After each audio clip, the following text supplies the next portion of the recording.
ঠিক আছে, record on করছি। এখন দেখো আমরা আয়ন ইলেকট্রনিকটা একটা ক্লাস মানে একটু দেখাইছিলাম, ঠিক আছে? তো ওইটা আমরা আর ওইভাবে অতটুকু না দেখে আমরা একটু একদম নতুন থেকে শুরু করতেছি, ঠিক আছে? জারণ বিজারণ বিক্রিয়াতে আমরা যেটা করি, একটা আয়ন ইলেকট্রন পদ্ধতিতে আমরা একটা সমতাকরণ করি এখানে, ঠিক আছে? আয়ন এবং ইলেকট্রন পদ্ধতিতে। ওকে, আয়ন ইলেকট্রন পদ্ধতিতে আমরা জারণ বিজারণে কিরকম বা কি জিনিসগুলো আমরা এখান থেকে বা লক্ষ্য করব বা কিভাবে কি করব এটা একটু খেয়াল করে আমরা আহ সেটাই আমরা এখন দেখবো। আমরা একটা বিভিন্ন এক্সাম্পল, কয়েকটা এক্সাম্পল দেখবো, আমরা এক্সাম্পলে কিভাবে সমতা করা হয় সেটা আমরা দেখবো, ঠিক আছে? তো সমতা করার আগে আমরা যেটা বলছিলাম, একটা ছকের মধ্যে আমরা বলছিলাম যে ছকের মধ্যে তোমাদের একটা শিখতে বলছিলাম। তোমাদের একটা ছক দিয়েছিলাম, ছকের মধ্যে তোমাদের বলছিলাম যে কে কয়টা ইলেকট্রন গ্রহণ করে সেটা আমরা একটু মনে পড়তে বলছিলাম, ঠিক আছে? আচ্ছা, এখন প্রসেসটা কি সেটা সম্পর্কে একটু বলার আগে দর্শকায়ন সম্পর্কে একটু বলতে চাই। দর্শকায়ন সম্পর্কে একটু বললে তারপর আমরা এটা প্রসেসটা শুরু করবো, স্টেপ বাই স্টেপ এটা কি করতে হয়, সমতা করতে হয়। দর্শকায়ন সম্পর্কে একটু বলি। আমি এর আগের ক্লাসে হয়তো বলছি তোমাদের, দর্শকায়ন জিনিসটা হলো এমন একটা আয়ন যেটার জারণ মান পরিবর্তন হয় না। জারণ বিজারণ বিক্রিয়া যেটা জারণ মান কি থাকে, অপরিবর্তিত থাকে।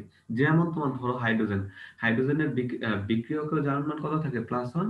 উৎপাদক জারণ মান কত থাকে, +1 থাকে। যেমন এই যে এখানে এই যে বিক্রিয়াটা বিজারণ বিক্রিয়া যেটা লিখছি সেখানে একটু দেখো তুমি, এখানে দেখো অক্সিজেনের এই বাম পাশে ম্যাঙ্গানেটে, পার ম্যাঙ্গানেটে অক্সিজেনের জারণ মান -2, পানিতেও জারণ মান -2। তাহলে দেখো অক্সিজেনের জারণ মান কত, বিক্রিয়কের বেলাও -2 আছে, উৎপাদের বেলাও কত থাকে দেখো, -2 থাকে। তাইলে এর জারণ মান কি হয় না, পরিবর্তন হয় না। তাহলে এই ধরনের যে পরমাণুগুলো আছে এদেরকে আমরা বলবো দর্শক আয়ন বলবো। এখন দর্শক আয়ন কারা হয়, নরমালি যাদের কাদের জারণ মান পরিবর্তন হয় না। দর্শক আয়ন হয় হলো তোমার ক্ষার ধাতু, মৃৎ ক্ষার ধাতু, যেমন পটাশিয়াম, ম্যাগনেসিয়াম, এগুলো হলো দর্শক আয়ন। আর আছে হাইড্রোজেন, অক্সিজেন, ঠিক আছে? আর আছে হলো যৌগমূলক, যৌগমূলকের মধ্যে সালফেট, নাইট্রেট এগুলো অন্যতম, ঠিক আছে? এগুলো হলো দর্শকায়ন। এদের জারণ মান কি হয় না, পরিবর্তন হয় না। পরিবর্তন হয় কাদের, যেমন তোমার ধরো অবস্থান্তর ধাতুগুলোর বেশিরভাগ ক্ষেত্রে পরিবর্তন হয়, ঠিক আছে? অবস্থান্তর ধাতুগুলো যেমন তোমার ধরো আয়রন, ম্যাঙ্গানিজ, এদের জারণ মান পরিবর্তন হয়। ওকে, তাহলে এটা হলো আমাদের দর্শকায়ন। এখন জারণ বিজারণ বিক্রিয়াটা আমরা আমাদের একটু ফার্স্ট থেকে বলি যে জারণ বিজারণ বিক্রিয়াটা আসলে সমতাকরণ জিনিসটা আসলে কি। সমতাকরণটা হলো কি, তোমার কি থাকবে, জারণ বিজারণ বিক্রিয়াটা একটু চিন্তা করো। জারণ বিজারণ বিক্রিয়াতে কি থাকবে, একটা জারক থাকবে, একটা কি থাকবে, বিজারক থাকবে, ঠিক আছে? বিজারকটা ইলেকট্রন ত্যাগ করবে, জারক সেই ইলেকট্রনটা কি করবে, গ্রহণ করবে। এখন সাপোজ ধরো, খেয়াল করো, আমরা যদি সাপোজ ধরো এই যে এ একটা কি, ধরো এ হলো জারক, আর একটা হলো কি, ধরো এক্স হলো কি, বিজারক। তাহলে কি, বিজারক ইলেকট্রনটা কি করবে, ত্যাগ করবে, সেটা জারক কি করবে, গ্রহণ করবে। আচ্ছা, বিজারক ইলেকট্রনটা ত্যাগ করে দিলে, এক্স হলো বিজারক, সেই ইলেকট্রনটা ত্যাগ করলো। ইলেকট্রনটা ত্যাগ করার পর সেটা কি হলো, জারক, সেটা গ্রহণ করে নিল। এখন এই যে বিজারক থেকে ইলেকট্রন জারকে যাওয়ার জন্য তো একটা মাধ্যম লাগবে, ইলেকট্রন তার শূন্য মাধ্যমে যাইতে পারে না। তাহলে কি হবে, এই বিজারক থেকে জারকে ইলেকট্রন যাওয়ার জন্য একটা মাধ্যমের প্রয়োজন পড়ে। এই জন্য জারণ বিজারণ বিক্রিয়াতে একটা মাধ্যম থাকবে। তাহলে জারণ বিজারণ বিক্রিয়াতে আসলে তিনটা জিনিস থাকে, একটা জারক, একটা বিজারক, একটা মাধ্যম, ঠিক আছে? মাধ্যম হিসেবে কারা থাকে, মাধ্যম হিসেবে থাকে অ্যাসিড, ক্ষার অথবা প্রশম দ্রবণ থাকে। কিন্তু আমরা তোমাদের এই সিলেবাসে মানে ইন্টারের সিলেবাসে অ্যাসিডেরটাই আছে, সুতরাং আমরা অ্যাসিডেরটাই পড়বো। এবং ম্যাক্সিমাম কেসে যে অ্যাসিডটা ইউজ করা হয় সেটা হলো এই যে লো সালফিউরিক অ্যাসিডটা ইউজ করা হয়, ঠিক আছে? এটা হলো আমাদের মাধ্যম হিসেবে কাজ করবে। ওকে, আচ্ছা দেখো, এবার আমি একটা করে সমতার প্রসেসটা তোমাদের একটু দেখাই দিই, সমতাটা আসলে কিভাবে হবে, ঠিক আছে? আচ্ছা, সমতার প্রসেস গুলা বলি আমরা। জারণ বিজারণ বিক্রিয়াতে আমাদের আগে দেখতে হবে যে কি কি আছে সেটাকে দেখতে হবে। তো আমরা প্রশ্নটা পড়ি, লঘু সালফুরিক অ্যাসিড দ্রবণে, তাহলে একটা আমরা মার্ক করি, সালফুরিক অ্যাসিড আছে আমাদের দ্রবণে, পটাশিয়াম পারম্যাঙ্গানেট, দেখতে দেখেই চিনতে পারতেছে একটা জারক, ফেরাস সালফেট, এটা একটা কি, বিজারক। এর মধ্যে জারণ বিজারণ বিক্রিয়ার সমতাকরণ দেখাও। তাহলে আমরা এটা একটা করে আমরা এটা কিভাবে দেখাবো এটা একটু খেয়াল করো। আমরা এটা কমপ্লিট করি। তো কমপ্লিট করবো কিভাবে, চারটা স্টেপে এটা কমপ্লিট করব, ঠিক আছে? চারটা স্টেপে এটা আমরা কি করব, কমপ্লিট করব। তাহলে চারটা স্টেপ কি কি, একদম স্টেপ গুলো একটু শুইনো ভালো মতো, ঠিক আছে? বইয়ের মধ্যে স্টেপ লেখা নেই, আমি তোমাদের বলবো সেটা একটু শুইনো ভালো মতো। স্টেপ 1, প্রথম স্টেপ, স্টেপ আমি যেখানে দাগ দিয়ে দিতেছি, প্রথম স্টেপ, এটা হলো স্টেপ 1, এই যে দাগ দিলাম একটা দাগ, স্টেপ 1। স্টেপ 1 এ আমার কি করতে হবে, জারক আর বিজারক চিহ্নিত করতে হবে। তোমার এখানে কি কি আছে? সালফিউরিক অ্যাসিড আছে, পটাশিয়াম পারম্যাঙ্গানেট আছে, আর ফেরাস সালফেট আছে। এই তিনজনের মধ্যে বিক্রিয়া তোমার দেখাইতে হবে। ওকে, তাহলে তোমার এই যে তিনজনের মধ্যে কে জারক কে বিজারক এটা তোমাকে আগে কি করতে হবে? চিহ্নিত করতে হবে। আমরা দেখেই বুঝতে পারতেছি যে পটাশিয়াম পারম্যাঙ্গানেটটা হলো জারক, এই যে লিখে দিছে পটাশিয়াম পারম্যাঙ্গানেট হলো জারক, আর ফেরাস সালফেটটা কি বিজারক, এটা আমরা জানি। আমরা তোমাদের একটা ছক দিছিলাম, ছকের মধ্যে লেখা আছে পটাশিয়াম পারম্যাঙ্গানেট হলো একটা জারক, উত্তম জারক, আর ফেরাস সালফেট হলো কি একটা বিজারক। আমাদের স্টেপ 1 শেষ। এখন আমাদের স্টেপ 2, এই যে এটা হলো স্টেপ 2। মাঝখানে এত কথা আমি নিজেই বলতেছি, ওগুলো আর এত করা লাগবে না। দেখো স্টেপ 2, আমরা জারক বিজারক তো চিহ্নিত করে ফেলছি। এখন আমরা যেটা জানি, বিজারক কি করে? ইলেকট্রন ত্যাগ করে, আর জারক কি করে? ইলেকট্রন গ্রহণ করে। তাহলে বিজারক যে ইলেকট্রনটা মানে ইলেকট্রন ত্যাগ করাকে আবার আমরা জারণ বিক্রিয়া বলি। তাহলে বিজারক দিবে জারণ বিক্রিয়া, আর জারক দিবে কি? বিজারণ বিক্রিয়া। ওকে, এখন খেয়াল করো, আমরা বলছিলাম যে এই জারণ আর বিজারণ বিক্রিয়াকে অর্ধ বিক্রিয়া বলা হয়। কেন? কারণ জারণ বিজারণ হইলো একটা ফুল বিক্রিয়া, যার মধ্যে অর্ধেক হইলো কি জারণ, বিজারণ হইলো অর্ধেক। তাহলে এই জন্য বলা হয় যে জারণ অর্ধ বিক্রিয়া, বিজারণ অর্ধ বিক্রিয়া। জারণ অর্ধ বিক্রিয়াটা কে দিবে? বিজারক মানে ফেরাস সালফেট। আর বিজারণ অর্ধ বিক্রিয়াটা কে দিবে? জারক মানে পটাশিয়াম পারম্যাঙ্গানেট। এই দুইজনের অর্ধ বিক্রিয়া লিখতে হবে। দুইজনের কি বিক্রিয়া লিখতে হবে? স্টেপ 2 তে আমার অর্ধ বিক্রিয়া লিখতে হবে। তো অর্ধ বিক্রিয়া লেখার কৌশলটা আসলে কি সেটা একটু দেখো। অর্ধ বিক্রিয়াতে এমন ভাবে লিখবো, দুই ধরনের দশকারণ আমরা বাদ দিয়ে দিব, বাদ দিয়ে তারপর অর্ধ বিক্রিয়াটা লিখবো। কাকে কাকে? একটা হলো পটাশিয়ামকে, এটা একটা স্পেশাল একটা দশকারণ যাকে আমরা বাদ দিব, পটাশিয়ামকে। ঠিক আছে, আহ কি হলো, ঠিক আছে, একটা হলো কি পটাশিয়ামকে, আরেকটা হলো সালফেটকে। ওকে, একটা হলো পটাশিয়াম আর একটা কি সালফেটকে আমরা কি করব? বাদ দিয়ে তারপর অর্ধ বিক্রিয়াটা লিখবো। এটা মনে রাখবা। স্টেপ 2 তে আমরা কি লিখতেছি? অর্ধ বিক্রিয়া লিখতেছি। অর্ধ বিক্রিয়া লেখার কৌশলটা কি? যদি জারক এবং বিজারকে পটাশিয়াম অথবা সালফেট থাকে, তাইলে সেগুলা বাদ দিয়ে তারপর আমরা অর্ধ বিক্রিয়া লিখবো। ঠিক আছে? ওকে, এবার তাহলে আমরা দেখো প্রথমে আমরা বিজারণ অর্ধ বিক্রিয়াটা লিখি। এখন খেয়াল করো বিজারণ অর্ধ বিক্রিয়া। বিজারণ অর্ধ বিক্রিয়াটা দেবে কে? জারক মানে পটাশিয়াম পারম্যাঙ্গানেট। পটাশিয়াম পারম্যাঙ্গানেটে দেখো খেয়াল করো, পটাশিয়াম পারম্যাঙ্গানেটে কিন্তু পটাশিয়াম আছে। তাহলে পটাশিয়ামটাকে আমরা কি করব? বাদ দেব। তো পটাশিয়ামটাকে বাদ দিলে দেখো কি হয়? পটাশিয়াম পারম্যাঙ্গানেট, পটাশিয়ামটাকে বাদ দিলে কি থাকে? ম্যাঙ্গানেট থাকে, পারম্যাঙ্গানেট থাকে, MnO4। আচ্ছা, এটার চার্জটা কত হবে? দেখো, আমরা কত বাদ দিছি এখান থেকে? +1 বাদ দিছি। একটা পটাশিয়াম বাদ দেওয়া মানে কি? একটা +1 বাদ দিছি। তাইলে এই পারম্যাঙ্গানেটের উপর চার্জ হবে -1। যত প্লাস বাদ দিব তত মাইনাস হবে, অথবা যত মাইনাস বাদ দিব তত প্লাস হবে। দেখো পটাশিয়াম পারম্যাঙ্গানেট থেকে আমরা একটা পটাশিয়াম বাদ দিয়ে লিখছি। একটা পটাশিয়াম বাদ দেওয়া মানে কত বাদ দিছি? +1 বাদ দিছি। তাহলে পারম্যাঙ্গানেটের উপর -1। এই যে দেখো মাইনাসটা আছে। ঠিক আছে, এটা হইলো আমাদের। তাহলে এটাই আমাদের এখন জারণ বিক্রিয়া, এই বিজারণ অর্ধ বিক্রিয়াটা দিবে। তো কিভাবে দিবে? বিজারণ অর্ধ বিক্রিয়া মানে কি? ইলেকট্রন গ্রহণ। এখন আমাকে জানতে হবে যে পারম্যাঙ্গানেট কয়টা ইলেকট্রন গ্রহণ করে। এটা একটা থিওরি আছে। এই যে পটাশিয়াম পারম্যাঙ্গানেটের ম্যাঙ্গানিসের জারণ মান হলো তোমার +7, বা পারম্যাঙ্গানেটে ম্যাঙ্গানিসের জারণ মান হলো +7। আর ম্যাঙ্গানিসের সর্বনিম্ন জারণ মান হলো +2। ম্যাঙ্গানিসের সর্বোচ্চ জারণ মান +7, সর্বনিম্ন জারণ মান +2। তাইলে সর্বোচ্চ এবং সর্বনিম্নের মধ্যে পার্থক্য কত? +5। তাহলে তোমাকে 5টা ইলেকট্রন গ্রহণ করতে হবে। +7 থেকে যদি তুমি +2 তে যেতে চাও, 5টা ইলেকট্রন তোমাকে গ্রহণ করতে হবে। এই জন্য পটাশিয়াম পারম্যাঙ্গানেট 5টা ইলেকট্রন গ্রহণ করে। এই যে দেখো পটাশিয়াম পারম্যাঙ্গানেট 5টা ইলেকট্রন গ্রহণ করলো। ওকে, এবার একটা পয়েন্ট তোমরা লিখে নিবা। লিখে নিবা যেটা হলো তোমার, জারকে যদি কোনো অক্সিজেন থাকে সেটা পানিতে পরিণত হয়। দেখো তো পারম্যাঙ্গানেট অক্সিজেন আছে কয়টা? 4টা। তাহলে এই 4টা অক্সিজেন কিসে পরিণত হবে? পানিতে পরিণত হবে।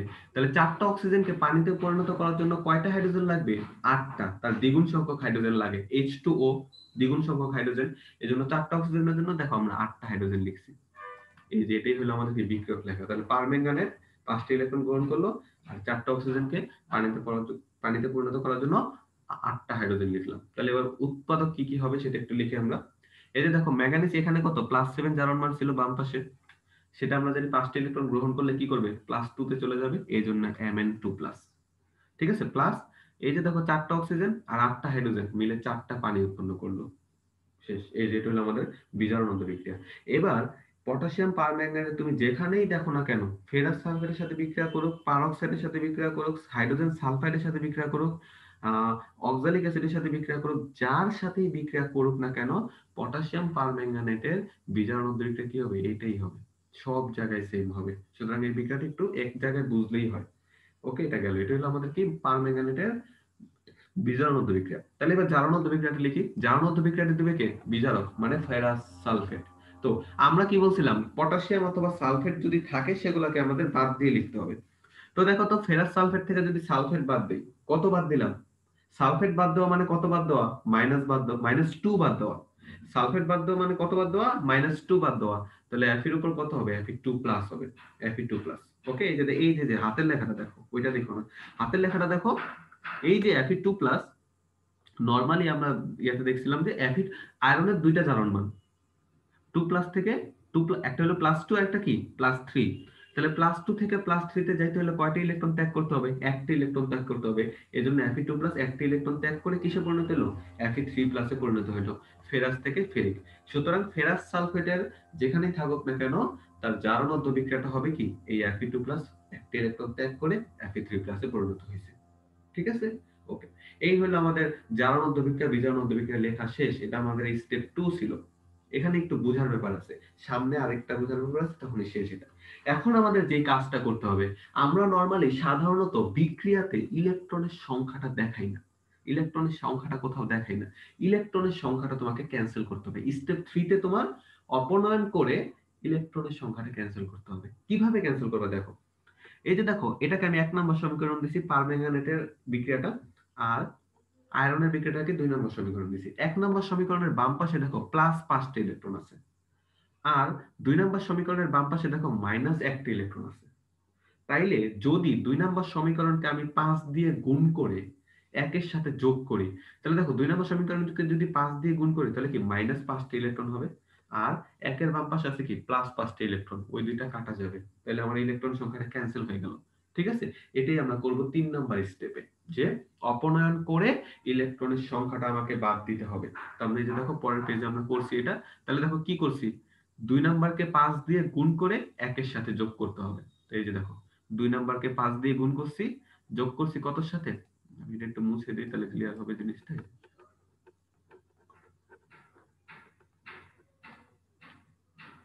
এই যে দেখো, 2 নাম্বারকে 5 দিয়ে গুণ দিয়ে 1 এর সাথে যোগ করছি। আচ্ছা, একের সাথে তো কিছু গুণ দেয়নি, একে এক যা আছে সেটাই লিখবো আমরা। এক কি আছে? MnO4- প্লাস 5টা ইলেকট্রন প্লাস 8টা H প্লাস ইকুয়ালস টু কি Mn2 প্লাস 4টা পানি। এই যে এটাই লিখছি, MnO4- 5টা ইলেকট্রন 8টা H প্লাস ইকুয়ালস টু কি Mn2 প্লাস 4টা পানি। ওকে, আর 2 নম্বর সমীকরণকে কত দিয়ে গুণ করব? 5 দিয়ে। 5 দিয়ে গুণ করলে কত হবে? Fe2+ এর আগে কত আসবে? 5 আসবে। ইলেকট্রনের আগে কত আসবে? 5 আসবে। Fe3+ এর আগে কত আসবে? 5 আসবে। এই যে দেখো, 5Fe2+ মাইনাস 5টা ইলেকট্রন 5Fe3+। ওকে, এটা আমরা দেখো একটু ইয়া করি আমরা। এই যে দেখো, এবার আমরা এটাকে যোগ বিয়োগ করব। এটাকে আমরা যোগ বিয়োগ করব, দেখো খেয়াল করো। তো আমরা যোগ বিয়োগ করলাম, এই যে দেখো, এখানে 5টা ইলেকট্রন প্লাস 5টা ইলেকট্রন মাইনাস, কাটা গেল, এই দুটো গেল, ইলেকট্রন সংখ্যাটা আমার চলে গেল। ওকে, এবার দেখো আমি কি করে, দেখো যোগ করি, বাম পাশের গুলা যোগ হবে, ডান পাশের গুলা যোগ হবে। তাহলে বাম পাশে কে কে আছে দেখো, প্রথমে লিখছি 5Fe2+ লিখলাম, তারপরে কি MnO4- লিখলাম, তারপরে 8H+ লিখলাম। এই যে বাম পাশের গুলা সবকটা যোগ করলাম। ডান পাশের গুলা যোগ করো, 5Fe3+ লিখলাম, Mn2+ লিখলাম, 4টা পানি লিখলাম। এই যে এটা হইলো আমাদের আয়ন বিক্রিয়াটা। এটাই হলো আমাদের আয়ন বিক্রিয়া, যেখানে দেখো আয়ন আছে, সব কয়টা কি আছে? আয়ন আছে। তো সব কয়টা যদি আয়ন আছে, আয়ন অবস্থায় তো কোনো বিক্রিয়া রাখা হয় না, সেটাতে কোনো আয়ন থাকবে না। যৌগ, তার চার্জ কত থাকবে? 0 থাকবে, এরকম অবস্থায় থাকবে। তো আমরা প্রথমে কি করছিলাম, দর্শক আয়নগুলা উঠাই দিছিলাম, তাই না? অর্ধবিক্রিয়া লেখার আগে দর্শক আয়নগুলা কি করে দিছিলাম? উঠাই দিছিলাম। কোন কোন দর্শক আয়ন উঠাইছিলাম? এই যে দেখো, পটাশিয়াম আর কি সালফেট, এই দুইটা দর্শকায়ন আমরা কি করে দিছিলাম? তখন উঠাই দিছিলাম। এবার আমরা কি করব, এই দর্শকায়নগুলা, এই যে এটাকে ধরো 3 নাম্বার সমীকরণ দাও, এটাকে 3 নাম্বার সমীকরণ দাও, ঠিক আছে? 3 নাম্বার সমীকরণ দিবা। এই দর্শকায়নগুলো আমরা 3 নাম্বার সমীকরণে যে যোগ করে পাওয়ার পর, যেই যোগ করার পর যে সমীকরণটা পাইছি, ওই সমীকরণে আমরা এই দর্শকায়ন দুইটা বসাই দিব। এবং দর্শকায়ন কিভাবে বসাবো সেটা আমি দেখাচ্ছি। ঠিক আছে? দর্শকায়ন বসাই দিলে আমার বিক্রিয়াটা শেষ। এটা আমার 4 নাম্বার স্টেপ। আমি 1 নাম্বার স্টেপে কি করছিলাম, জারক বিজারক চিহ্নিত করছিলাম। 2 নাম্বার স্টেপে আমি কি করছিলাম, জারণ বিজারণ অর্ধ বিক্রিয়াগুলো লিখছিলাম। 3 নাম্বার স্টেপে আমি কি করছি, অপনয়ন করে ইলেকট্রন সংখ্যাটা আমরা বাদ দিয়ে কি করছি, যোগ করে দিছি।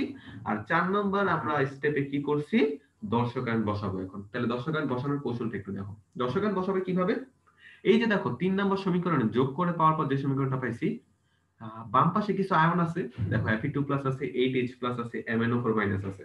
পজিটিভ আয়নও আছে, নেগেটিভ আয়নও আছে বাম পাশে। ডান পাশে দেখো Fe3+ আয়ন আছে, Mn2+ আয়ন আছে, তাহলে কি পজিটিভ আয়ন আছে। ওকে, দুই পাশে আয়ন আছে, তাহলে আয়নের কাছেই আমরা দর্শক আয়নগুলো দিব। যে যৌগ হয়ে গেছে, ধরো পানি, পানি তো আর কিছুই নিবে না, যে আয়ন হয়েছে মানে চার্জ অবস্থায় আছে, সে চার্জটাকে ক্যান্সেল করার জন্য দর্শক আয়ন নিবে। ওকে, তাহলে দেখো, ধরো Fe2+, সে তো পজিটিভ, তাহলে সে কোন দর্শক আয়নটা নিবে, নেগেটিভটা অবশ্যই সালফেটটা নিবে। MnO4- সে নেগেটিভ, সে কোনটা নিবে, অবশ্যই পজিটিভটা নিবে, K+টা নিবে। তাইলে পজিটিভ দর্শক আয়ন যাবে নেগেটিভের কাছে, নেগেটিভ দর্শক আয়ন যাবে পজিটিভের কাছে। এবং আরেকটা জিনিস করতে হবে, যেটা হলো তোমার, যদি বাম পাশে বিক্রয়ক মানে বিক্রিয়কে, যে 3 নম্বর সমীকরণের বিক্রিয়ক মানে বাম পাশে তুমি 2 ধরনের দর্শক আয়নে দিতে হবে, ডান পাশেও তোমাকে 2 ধরনের দর্শক আয়নে দিতে হবে। 2 ধরনের, যদি বাম পাশে তুমি পটাশিয়াম আর সালফেট দুইটাই দাও, ডান পাশেও তোমাকে পটাশিয়াম আর সালফেট দুইটাই দিতে হবে। তো আমরা বসাই, একটা একটা করে বসাই, তাহলে এটা ক্লিয়ার হয়ে যাবে। তাহলে দেখো, প্রথমে প্রথমে আমাদের কি আছে, Fe2+ আছে। আমরা সংখ্যাটা পরে বসাবো, দর্শকায়ন বসানোর সময় সংখ্যাটা পরে বসাবো, আগে যৌগটা লিখবো। আচ্ছা, এই যে 5 Fe2+ আছে, আচ্ছা 5 পরে Fe2+ আছে, Fe2+ এর সাথে কি আসবে, সালফেট আসবে। আমরা বলছিলাম পজিটিভের সাথে কোনটা আসবে, নেগেটিভ আসবে। Fe2+ এর সাথে যদি সালফেট আসে, Fe2+ এর যোজনীয় কত, 2, সালফেটের যোজনীয় কত, 2। তাহলে Fe2+ আর সালফেট মিলে কি উৎপন্ন করবে, ফেরাস সালফেট। এখন সংখ্যাটা কত হবে, সেটা আগে যেটা ছিল সেটার উপর। আগে কোনটা ছিল, 5টা আয়রন ছিল। Fe2+ না, 5টা আয়রন ছিল। তো এখন তোমাকে এখানে এমন একটা সংখ্যা বসাতে হবে যাতে 5টা আয়রন হয়। তাহলে সামনে যদি 5 বসাই দিই, তাহলে 5টা আয়রন হয়, এই জন্য 5 বসছে। ওকে, এটা গেল। তারপর কি, Mn O4-, এটা কি নেগেটিভ, এটার কাছে কি আসবে, পজিটিভটা আসবে। Mn O4- এর যোজনী কত, 1, পটাশিয়ামের যোজনী কত, 1। তাহলে Mn O4- আর পটাশিয়াম প্লাস উৎপন্ন করবে কি, KMnO4। আচ্ছা, এবার দেখো তো 3 নম্বর সমীকরণে MnO4 কয়টা ছিল, একটা ছিল। MnO4 কয়টা ছিল, একটা ছিল। তাহলে আমার সামনে যদি 1 বসাই, আর নাও বসাইলে হবে, তাইলে আমার MnO4 কয়টা থাকে, একটা থাকে। এজন্য সামনে আর কোনো সংখ্যা আমরা বসাইনি। ওকে, তারপর তারপর দেখো আমাদের কি করতে হবে, হাইড্রোজেন H+ এর কাছে আমাদের দর্শকায়ন আসবে প্লাস, তাহলে কি আসবে, মাইনাসটা আসবে। মাইনাসটা দেখো, খেয়াল করো, H+ এর সাথে যদি সালফেট, তাহলে কি হবে, H2SO4। ওকে, হাইড্রোজেন কয়টা ছিল, 8টা। এখানে দেখো H2SO4, এটাতে সামনে যদি 4 দেই, তাহলে 8টা হাইড্রোজেন হয়, তাহলে কি 4H2SO4। আমাদের হাইড্রোজেন সংখ্যাকে সমান করতে হবে, সালফেট যে কয়টা আসুক, লাগে কয়টা আমার দরকার নেই। যেটা আগে ছিল, আগে মানে মানে মূল কে, হাইড্রোজেন। সালফেট কই থেকে আসছে আমি জানি না, কিন্তু আমাকে হাইড্রোজেনের সংখ্যাটা মিলাইতে হবে। ওকে, এটা গেল। তাহলে 4H2SO4 গেল। আচ্ছা, এবার ডান পাশে দেখো, আমি বাম পাশে কিন্তু সালফেটও দিলাম, পটাশিয়ামও দিলাম, তাহলে ফিল আপ হয়েছে। এবার ডান পাশে আসি। ডান পাশে দেখো, ডান পাশে প্রথমে আছে Fe3+, যার যোজনী 3। Fe3+ এর সাথে কে আসবে, সালফেট আসবে, যার যোজনী 2। তাহলে আয়রনের যোজনী 3, সালফেটের যোজনী 2, তাহলে যোগটা কি হবে, Fe2SO4 3। ঠিক আছে, Fe2SO4 3। তাহলে তুমি 2টা আয়রন অলরেডি দিছো, কিন্তু তোমার কাছে আয়রন ছিল কয়টা, 5টা। কিন্তু 2টা তুমি আয়রন অলরেডি দিয়ে দিছো। তাহলে এটাকে 5টা বানানোর জন্য কি করতে হবে, 5/2 দিয়ে গুণ করতে হবে। এই 2 2 কাটা যাবে, তাহলে 5টা আয়রন থাকবে। এই জন্য এই যে দেখো 5Fe3+, সেই 5টা আমরা মিলানোর জন্য কি দিলাম, 5/2 দিলাম। তাহলে গেল, Fe3+ এটা গেল। এবার আমাদের আসো Mn2+। Mn2+ কি, যোজনী 2, তার কাছে কি আসবে, সালফেট আসবে। তাহলে Mn2+ আর সালফেট মিলে কি উৎপন্ন করবে, ম্যাঙ্গানিজ সালফেট। এই যে দেখো ম্যাঙ্গানিজ সালফেট। ম্যাঙ্গানিজ কয়টা ছিল, একটা। এখানেও দেখো একটাই আছে, হইলো। আর পানির সাথে তো কে আসবে না, কেউই আসবে না, কারণ পানি তোমার আয়ন নাই, তাহলে পানি যেটা আছে সেটা থাকবে, 4টা পানি। এবার যেটা তোমাকে দিতে হবে সেটা হইলো, তুমি বাম পাশে দেখো সালফেটও দিছো, এই যে আয়রনের কাছে সালফেট দিছো, হাইড্রোজেনের কাছে সালফেট দিছো, আর MnO4- এর কাছে পটাশিয়াম দিছো। তাহলে বাম পাশে তুমি পটাশিয়ামও দিছো, সালফেটও দিছো। কিন্তু ডান পাশে দেখো তুমি সালফেটই দিছো, Fe3+ এর কাছে সালফেট দিছো, Mn2+ এর কাছে সালফেট দিছো, কিন্তু পটাশিয়াম তো দাও নাই। আবার আরেকটু খেয়াল করে দেখো, বাম পাশে পটাশিয়াম আছে, ডান পাশে বিক্রিয়া যদি পানি পর্যন্ত রাখি তাহলে কিন্তু কোনো পটাশিয়াম নাই, পরমাণু তো ধ্বংস করা যায় না, পটাশিয়াম তো তোমার দিতে হবে। তাহলে পটাশিয়ামটা দেখো দেওয়ার মতো তো কেউ নাই, ডান পাশে তো কোনো নেগেটিভ কেউ নাই, ডান পাশে তো নেগেটিভ কেউ নাই, তাহলে তুমি কার কাছে পটাশিয়াম দিবা? পটাশিয়ামটা সিঙ্গেল দিতে হবে, একদম সিঙ্গেল দিতে হবে। তারপর কি হবে সেটা বলতেছি। পটাশিয়াম সিঙ্গেল কয়টা দিব? বাম পাশে বিক্রিয়ক সাইডে পটাশিয়াম আছে কয়টা? একটাই। যে দেখো KMnO4 এর মধ্যে একটা পটাশিয়াম আছে, আর পটাশিয়াম নাই, তাহলে একটা পটাশিয়ামই দিব, তাহলে একটা পটাশিয়াম K+ দিলাম। এখন এটা তো আয়ন অবস্থায় থাকবে না, আয়ন অবস্থায় কিছুই থাকবে না, তো এটার কাছে কি K+। এখন এটার কাছে কি আসবে? নেগেটিভটা আসবে। নেগেটিভ কে আসবে? সালফেটটা আসবে। তাহলে K+ এর সাথে যদি সালফেট নাও তাহলে কি হবে? K2SO4 হবে, কারণ পটাশিয়ামের যোজনী 1, সালফেটের যোজনী 2, তাহলে K2SO4। সামনে হাফ হইলো কেন? কারণ পটাশিয়াম তুমি একটা, আর এখানে K2SO4 এ পটাশিয়াম দুইটা হয়ে গেছে, এজন্য আমি হাফ দিয়ে গুণ করে দিয়েছি। তাহলে এই K+টা বসাইছে এবং সাথে সাথে সেটার মধ্যে সালফেট দিয়ে কি করে ফেলছো?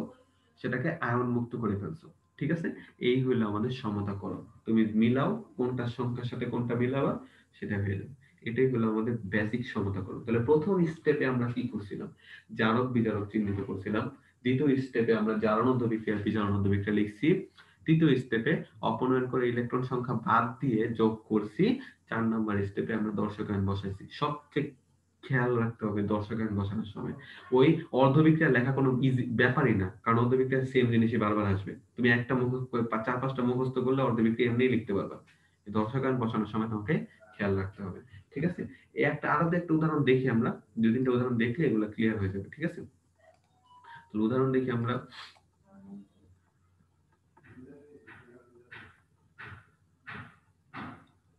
তাহলে দেখো আমি উদাহরণ, এই যে দেখো একটা, এবার বলছে যে ওই যে জারকটা আমরা এবার কি করে দিছি? চেঞ্জ করে দিছি। জারকটা চেঞ্জ করে দিছি। জারকটা আমরা এবার চেঞ্জ করে দিছি, বিজারকটা সেম রাখছি। দেখো আমাদের এবার প্রশ্নটা পড়ো তোমরা। লঘু সালফুরিক অ্যাসিড মিশ্রিত, লঘু সালফুরিক অ্যাসিড মানে এটা মাধ্যম, দেখেই বোঝা যাচ্ছে এটা কি মাধ্যম। আমি একটা ড্র করি, তাহলে দেখো এটা হলো আমাদের কি লঘু সালফুরিক অ্যাসিড, এটা আমাদেরকে বোঝাই যাচ্ছে, দেখেই বোঝা যাচ্ছে এটা কি মাধ্যম। অ্যাসিড মিশ্রিত পটাশিয়াম পারম্যাঙ্গানেট, এটা দেখে বোঝা যাচ্ছে এটা কি জারক। পটাশিয়াম পারম্যাঙ্গানেট আমরা জানি কি জারক। Ferrous sulphate বিজারক। তাহলে আমাদের চিহ্নিত করা হয়ে গেল। আমাদের মাধ্যমটাকে সালফুরিক অ্যাসিড, জারকটাকে পটাশিয়াম ডাইক্রোমেট, আর ফেরাস সালফেটটা কি বিজারক। এই যে দেখো এখানে এই যে এইটুকু লিখছে না, এইটুকু তোমরা বাদ দিবে, এইটুকু লিখবে না। ঠিক আছে? এইটুকু লিখবে না। এই যে এইটুকু তোমাদের লেখার দরকার নেই। ঠিক আছে? এইটুকু লেখার দরকার নেই। এইটুকু ফার্স্টে লিখবে না, আমরা ফার্স্টে আমরা আমরা প্রসেস অনুযায়ী আগাবো, তো ফার্স্টে লিখবে না। ওকে? আচ্ছা, তাহলে দেখো আমরা এবার কি করব। প্রথমে আমাদের আমরা জারক বিজারক তো চিহ্নিত করলাম, তাই না? জারকটাকে পটাশিয়াম ডাইক্রোমেট, বিজারকটাকে পটাশিয়াম ফেরাস সালফেট, আর মাধ্যমটাকে সালফিউরিক অ্যাসিড। আমরা এবার আমাদের প্রথমে জারক বিজারক চিহ্নিত করার পরে কিন্তু আমাদের কি করতে হবে? জারণোদ্ধ বিক্রিয়া আর বিজারণোদ্ধ বিক্রিয়াটা আমাদের লিখতে হবে। ঠিক আছে? প্রথমে আমরা দেখো জারণোদ্ধ বিক্রিয়া লিখবো, এই যে দেখো জারণোদ্ধ বিক্রিয়া লিখবো। ঠিক আছে? জারণোদ্ধ বিক্রিয়া লিখবো। ওকে, জারণোদ্ধ বিক্রিয়াটা দিবে কে? বিজারক। বিজারক কে আছে? Ferrous sulphate. তাহলে ফেরাস সালফেটের জারণোদ্ধ বিক্রিয়াটা আমরা জানি, এটা থেকে সালফেট বাদ দিলে কি লেখা যায়? Fe2+ লেখা যায়। দেখো আমি এখানে একটু ই করে লিখলো, এই যে এখানে যেটা করছে মানে আয়রন টু পাশে দিছে। তাহলে এটা দেখো ফেরাস সালফেট থেকে যদি সালফেট বাদ দিয়ে লিখতে হবে, তাহলে ফেরাস সালফেট থেকে সালফেট বাদ দিলে কি লেখা যায়? Fe2+। কয়টি ইলেকট্রন ত্যাগ করে? একটি ইলেকট্রন ত্যাগ করে। ঠিক আছে? একটি ইলেকট্রন ত্যাগ করে কিসে পরিণত হয়? Fe3+ এ পরিণত হয়। দেখো এটার মধ্যে কিন্তু কোনো চেঞ্জ নাই। ঠিক আছে? কোনো চেঞ্জ নাই। ওকে, আমরা এতটুকু মুছে দিলাম, এতটুকু আপাতত লাগতেছে না। ঠিক আছে? কোনো চেঞ্জ নাই কিন্তু। ওকে, আমাদের এটার মধ্যে কিন্তু কোনো চেঞ্জ নাই। দেখো আমাদের একটু আগে ফেরাস সালফেট যেরকম জারণোদ্ধ বিক্রিয়া দিছিল, এখানেও সেম জারণোদ্ধ বিক্রিয়া দিছে। ফেরাস সালফেট থেকে তুমি এই সালফেট বাদ দিয়ে কি লিখলা? Fe2+ লিখলা। সে একটা ইলেকট্রন ত্যাগ করে লিখলা, কিসে পরিণত হলো? Fe3+ পরিণত হলো। ওকে, তাহলে Fe3+ পরিণত হলো, এটা আমাদের জারণোদ্ধ বিক্রিয়া শেষ। এবার আমাদের আসো বিজারণোদ্ধ বিক্রিয়া। বিজারণোদ্ধ বিক্রিয়াতে এবার কে দিবে? Potassium dichromate. পটাশিয়াম ডাইক্রোমেট আমাদের কি দিবে? বিজারণোদ্ধ বিক্রিয়াটা দিবে। তো পটাশিয়াম ডাইক্রোমেট থেকে আমরা জানি পটাশিয়াম বা সালফেট থাকলে বাদ দিয়ে লিখতে হবে, তাহলে পটাশিয়ামটা বাদ দিয়ে লিখো। পটাশিয়ামটা বাদ দিলে দেখো কয়টা পটাশিয়াম বাদ দিতে হবে? 2টা পটাশিয়াম। মানে +2 বাদ দিতে হবে। একটা পটাশিয়ামের +1, এখানে পটাশিয়াম বাদ দিতে হবে কয়টা? দুইটা পটাশিয়াম। তাহলে দুইটা পটাশিয়ামের কত? +2 বাদ দিতে হবে। তাহলে +2 বাদ দিলে পটাশিয়াম বাদ দিলে কি লেখা যায়? Cr2O7, যেহেতু +2 বাদ দিছি তাহলে চার্জ হবে -2, এজন্য আমরা 2 মাইনাস লিখছি। Cr2O7 2 minus. ওকে, এবার এটা কয়টা ইলেকট্রন গ্রহণ করবে সেটা একটু দেখি। ক্রোমিয়ামের সর্বোচ্চ জারণ মান +6, যেটা এই যে পটাশিয়াম ডাইক্রোমেটে আছে। সর্বনিম্ন জারণ মান হলো +3।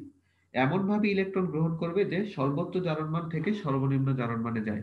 তাহলে সর্বোচ্চ জারণ মান হলো +6, সর্বনিম্ন জারণ মান কত? +3। তাহলে +6 থেকে +3 তে যাইতে হলে কয়টা ইলেকট্রন গ্রহণ করা লাগবে? 3টে ইলেকট্রন গ্রহণ করা লাগবে। তাহলে একটা ক্রোমিয়াম 3টে ইলেকট্রন গ্রহণ করে, কিন্তু ডাইক্রোমেটে দুইটা ক্রোমিয়াম আছে, তাহলে 6টি ইলেকট্রন গ্রহণ করবে। এই যে দেখো 6টি ইলেকট্রন, 6টি ইলেকট্রন গ্রহণ করলো। ওকে, এরপর হলো হাইড্রোজেন, কারণ জারকে অক্সিজেন আছে। জারকে অক্সিজেন আছে কয়টা? 7টা। তাহলে 7টা অক্সিজেনকে পানিতে পরিণত কয়টা হাইড্রোজেন লাগবে? 14টা হাইড্রোজেন লাগবে। ওকে, তারপর এটা গেল। আচ্ছা, ক্রোমিয়ামের ডাইক্রোমেটে ক্রোমিয়ামের জারণ মান হলো +6। 3টে ইলেকট্রন গ্রহণ করছে এক একজন, তাহলে কি হবে? +6 থেকে +3 তে যাবে, তাহলে কি হবে? ক্রোমিয়াম 3+। এখানে ক্রোমিয়াম আছে দুইটা, এজন্য ক্রোমিয়াম 3+ এর সামনে কত আসছে? 2 আসছে। আচ্ছা, আর 7টা অক্সিজেন আর 14টা হাইড্রোজেন মিলে 7টা পানি উৎপন্ন করলো। এটা তো ইজি। ওকে, আচ্ছা, এরপর আমাদের কি করতে হবে? তো আমরা জানি, এই জিনিসটা আমরা জানি। এরপর আমাদের কি করতে হবে এটাও তোমরা জানো। যেটা করতে হবে সেটা হলো অপর, এটা আমাদের স্টেপ 2 গেল। অর্ধবিক্রিয়া লিখলাম, স্টেপ 2 গেল। স্টেপ 3 তে আমরা কি করব বলছিলাম? স্টেপ 3 তে আমরা যেটা করব বলছিলাম সেটা হলো অপনয়ন করে ইলেকট্রন সংখ্যা বাদ দিতে হবে। আচ্ছা, এবার দেখো তো 1 নাম্বার সমীকরণের বাম পাশে কয়টা ইলেকট্রন আছে? মাইনাসের একটা ইলেকট্রন আছে। আর 2 নাম্বার সমীকরণের বাম পাশে প্লাসের 6টা ইলেকট্রন আছে। যদি 1 নাম্বার সমীকরণকে 6 দিয়ে গুণ করে 2 নাম্বার সমীকরণের সাথে যোগ করি, তাহলে কিন্তু ইলেকট্রন সংখ্যা বাদ যাবে। ঠিক আছে? তাহলে আমরা এটাই করব। 1 নাম্বার সমীকরণকে 6 দিয়ে গুণ করব, 2 নাম্বার সমীকরণের সাথে সেটা কি করব? যোগ করব। তাহলে দেখো 1 নাম্বার সমীকরণকে এটা বাদ হয়ে যায়। ওকে, এটা বাদ দেব, মানে যে ডান পাশে, মানে এই যে দেখো মাইনাসের ইলেকট্রনটা ডান পাশে আনলে প্লাস লেখা যায় একইভাবে, এটা বাদ দেব, এটা লাগবে না আপাতত। আমি যেভাবে লিখতেছি ওইভাবে করবা, ঠিক আছে? এটা এভাবে নেব, আমি যেভাবে লিখছি ওইভাবে লিখবা, ঠিক আছে? আচ্ছা, এবার দেখো পরের ইয়াতে যাই আমরা। তাহলে আমরা কি বলছি? 1 নাম্বারটাকে আমরা কি করব? 6 দিয়ে গুণ করব। 2 নাম্বারটাকে আমরা কি করব? 2 নাম্বারের সাথে সেটা যোগ করব। তাহলে দেখো 1 নাম্বারকে 6 দিয়ে গুণ করলে কি দেখা যায়? 6Fe2+ মাইনাস 6টা ইলেকট্রন ইকুয়ালস টু কি? 6টা Fe3+। এটা আমরা লিখবো এখানে। এখানে দেখো আমরা আহ, এটা আমরা মুছে ফেলি। ঠিক আছে, আমরা এটা লিখি। তাহলে আমাদের কি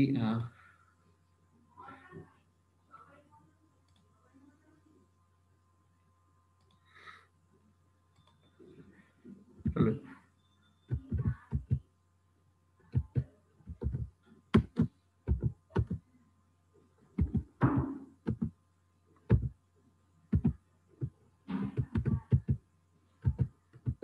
এই যে এটা দেখো, তাহলে দেখো এই যে 1 নম্বর সমীকরণকে যদি আমরা 6 দিয়ে গুণ করি, এই যে আমাদের 1 নম্বর সমীকরণটা কি ছিল? Fe2+ মাইনাস একটা ইলেকট্রন Fe3+। তাহলে এটাকে 6 দিয়ে গুণ করলে কি হয়? 6টা Fe2+ মাইনাস 6টা ইলেকট্রন আর কি? 6টা Fe3+। ওকে, এটা লিখলাম। এই যে দেখো এটা বাম পাশে লিখলাম, আর এটা দেখো এটা যেভাবে ওনারা বুঝতে পারবে ওইটা আমি মুছে দিই, তাহলে এটা ক্লিয়ার। এটা আমাদের সমীকরণ না, এটা বাদ দাও, এটা না। ঠিক আছে, এটা আমরা লিখবো না। তাহলে এটা লিখলাম 1 নম্বর সমীকরণ, 6 নম্বর সমীকরণ 6 দিয়ে গুণ করছি। কিন্তু 2 নম্বর সমীকরণে তো আমাদের কি করতে হবে? 2 নম্বর সমীকরণে আমাদের কি করতে হবে? যা আছে তাই লিখতে হবে। 2 নম্বর সমীকরণটা কি ছিল? Cr2O7 2 মাইনাস, 6টা ইলেকট্রন গ্রহণ করছে আর 14টা H প্লাস, ইকুয়ালস টু কি ছিল? 2টা Cr3+ আর 7টা পানি। তাহলে দুইটা এবার যোগ করো। যোগ করলে দেখো তো কি হবে? আমরা এটা আগে করি। যোগ করলে কি হবে? এই যে 6টা ইলেকট্রন, মাইনাসের 6টা ইলেকট্রন আর প্লাসের 6টা ইলেকট্রন কাটা গেল, আর বাকিগুলো যোগ হবে। তাহলে বাকিগুলো যোগ হলে দেখো 6টা Fe2+ এই যে লিখলাম, যোগ Cr2O7 2 মাইনাস লিখলাম, যোগ 14টা H প্লাস লিখলাম। তাহলে বাম পাশের গুলো সব যোগ করলাম। এবার দেখো ডান পাশের গুলো যোগ করো। ডান পাশের গুলো কি কি আছে? 6Fe3+ যোগ 2Cr3+ যোগ 7টা পানি। তাহলে এটাই হলো আমাদের আয়ন ইলেকট্রন, আয়ন সমীকরণটা। এটাই কি আমরা আয়ন সমীকরণ বলবো। এটাতে তারপর আমরা কি করব? দর্শক আয়নটা বসাবো। তো দর্শক আয়নটা বসাই কিভাবে দেখো? এটাতে আমরা তারপর কি করব? এটা বাদ,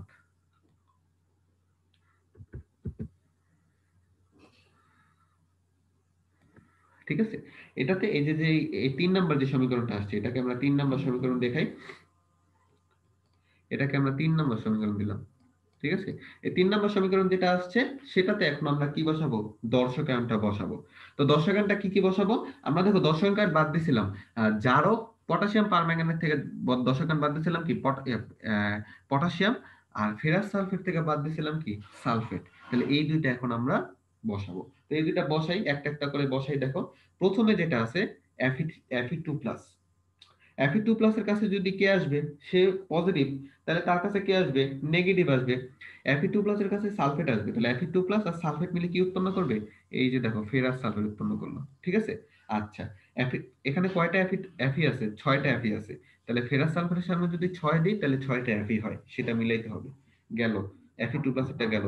এবার Cr2O7 2 Cr2O7 2 এটা যেহেতু মাইনাস, তাহলে মাইনাসের কাছে কে আসবে? প্লাস আসবে। তাহলে Cr2O7 2 আর পটাশিয়াম মিলে কি উৎপন্ন করবে? K2Cr2O7। আচ্ছা, ৩ নম্বর সমীকরণে Cr2O7 আছে কয়টা? একটা। এই যে দেখো, যেটা বসানোর পরে Cr2O7 একটাই আছে, দুইটা কিন্তু হয় নাই, একটাই আছে। তাহলে এটার সামনে আর কিছু বসবে না। আচ্ছা, 14টা H+। ওকে, H+ আর সালফেট মিলে কি উৎপন্ন করবে? H2SO4। এখানে 14টা হাইড্রোজেন আছে, তাহলে H2SO4 এর সামনে যদি 7 দেই তাহলে 14টা হাইড্রোজেন হয়। গেল, বাম পাশের গুলা গেল। দেখো বাম পাশে তুমি সালফেটও বসাইছো, পটাশিয়ামও বসাইছো, দুইটাই বসাইছো। এবার ডান পাশে আসো। ডান পাশে দেখো কি আছে? প্রথমে আছে Fe3+। Fe3+ কিন্তু আয়রনের যোজনী ৩ আর সালফেটের যোজনী হলো ২। তাহলে এটা কি উৎপন্ন করবে? Fe2SO4 3। দেখো তো Fe কয়টা আছে? ৬টা। তাহলে Fe2SO4 3 এর সামনে যদি 3 দেই তাহলে ৬টা আয়রন হয়ে যাবে, সেটা গেল। ওকে, ক্রোমিয়াম 3+। ক্রোমিয়ামের যোজনী এখানে ৩, তাহলে যোগটা কি হবে? Cr2SO4 3। কয়টা ক্রোমিয়াম আছে? ২টা ক্রোমিয়াম আছে, তাহলে এখানে সামনে আর কিছু দিতে হবে না, কারণ Cr2SO4 3 তে অলরেডি ২টা আছে। ওকে, এটা গেল। আর ৭টা পানি লিখলাম, এই যে ৭টা পানি লিখলাম। ঠিক আছে? ওকে, এবার যেটা যে K2SO4 কই থেকে আসলো সেটা বলি আমি। বাম পাশে দেখো পটাশিয়াম দিয়েছো, সালফেটও দিয়েছো। ডান পাশে তুমি সালফেট দিয়েছো, পটাশিয়াম তো দেও নাই, তাইলে পটাশিয়াম দিতে হবে। তো পটাশিয়াম কয়টা দিতে হবে? বাম পাশে যতগুলা পটাশিয়াম আছে ততগুলা পটাশিয়াম দিতে হবে। বাম পাশে দেখো তো পটাশিয়াম কয়টা আছে? K2Cr2O7 এই পটাশিয়াম আছে, 2টা পটাশিয়াম আছে। তাহলে K+ কয়টা দিতে হবে? 2টা K+ দিতে হবে, 2টা K+। এই যে 2টা K+ দিলাম। ওকে, 2টা K+ তো আর K+ অবস্থায় থাকবে না, সে অবস্থায় আর অবশ্যই কি মুক্ত হয়ে যাবে? আয়ন মুক্ত হয়ে যাবে। K+ এর কাছে এখন কে আসবে? সালফেট আসবে। সালফেট আসলে K+ আর সালফেট মিলে কি উৎপন্ন করলো? K2SO4। আচ্ছা, কয়টা K+ ছিল? কয়টা K ছিল? 2টা। তাহলে K2SO4 এ অলরেডি 2টা হয়ে গেছে, এজন্য সামনে আর কিছু দেই নেই। এটা হইলো আয়ন ইলেকট্রন পদ্ধতিতে এই K2SO4 আর ফেরাস সালফেটের সমতাকরণ।